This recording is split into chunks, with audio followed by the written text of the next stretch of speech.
Hakim-Hakim. Pasal 2. Malaikat Tuhan di Bokim.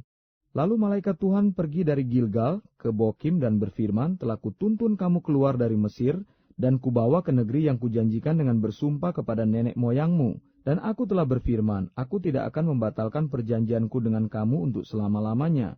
Tetapi janganlah kamu mengikat perjanjian dengan penduduk negeri ini. Mezbah mereka haruslah kamu robohkan, tetapi kamu tidak mendengarkan firmanku. Mengapa kamu perbuat demikian? Lagi aku telah berfirman, aku tidak akan menghalau orang-orang itu dari depanmu, tetapi mereka akan menjadi musuhmu, dan segala Allah mereka akan menjadi jerat bagimu. Setelah malaikat Tuhan mengucapkan firman itu kepada seluruh Israel, menangislah bangsa itu dengan keras, maka tempat itu dinamai Bokim. Lalu mereka mempersembahkan korban di sana kepada Tuhan. Orang Israel menyembah berhala pada zaman hakim-hakim. Setelah Yosua melepas bangsa itu pergi, maka pergilah orang Israel itu masing-masing ke milik pusakanya untuk memiliki negeri itu.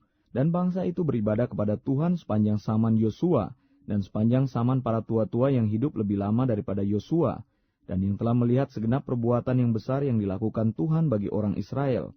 Dan Yosua bin Nun, hamba Tuhan itu mati pada umur 110 tahun. Ia dikuburkan di daerah milik pusakanya di Timnat Heres, di pegunungan Efraim di sebelah utara Gunung Gaas. Setelah seluruh angkatan itu dikumpulkan kepada nenek moyangnya, bangkitlah sesudah mereka itu angkatan yang lain yang tidak mengenal Tuhan ataupun perbuatan yang dilakukannya bagi orang Israel. Lalu orang Israel melakukan apa yang jahat di mata Tuhan, dan mereka beribadah kepada para Baal. Mereka meninggalkan Tuhan Allah nenek moyang mereka yang telah membawa mereka keluar dari tanah Mesir, lalu mengikuti Allah lain dari antara Allah bangsa-bangsa di sekeliling mereka, dan sujud menyembah kepadanya, sehingga mereka menyakiti hati Tuhan. Demikianlah mereka meninggalkan Tuhan dan beribadah kepada Baal dan para Asitoret. Maka bangkitlah murka Tuhan terhadap orang Israel.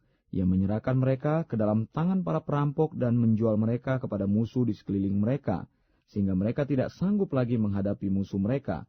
Setiap kali mereka maju, tangan Tuhan melawan mereka dan mendatangkan malapetaka kepada mereka, sesuai dengan apa yang telah diperingatkan kepada mereka oleh Tuhan dengan sumpah, sehingga mereka sangat terdesak. Maka Tuhan membangkitkan hakim-hakim yang menyelamatkan mereka dari tangan perampok itu.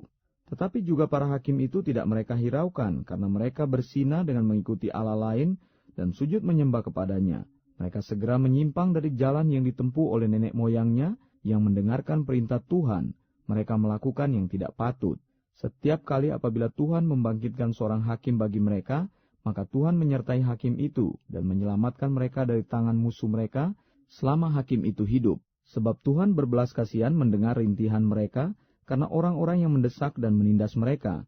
Tetapi apabila hakim itu mati, kembalilah mereka berlaku jahat, lebih jahat daripada nenek moyang mereka, dengan mengikuti Allah lain, beribadah kepadanya dan sujud menyembah kepadanya. Dalam hal apapun mereka tidak berhenti dengan perbuatan dan kelakuan mereka yang tegar itu.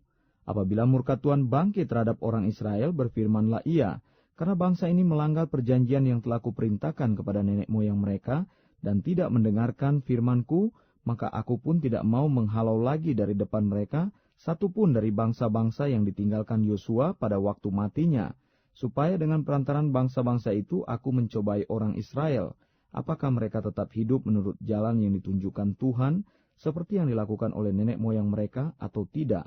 Demikianlah Tuhan membiarkan bangsa-bangsa itu tinggal dengan tidak segera menghalau mereka. Mereka tidak diserahkannya ke dalam tangan Yosua.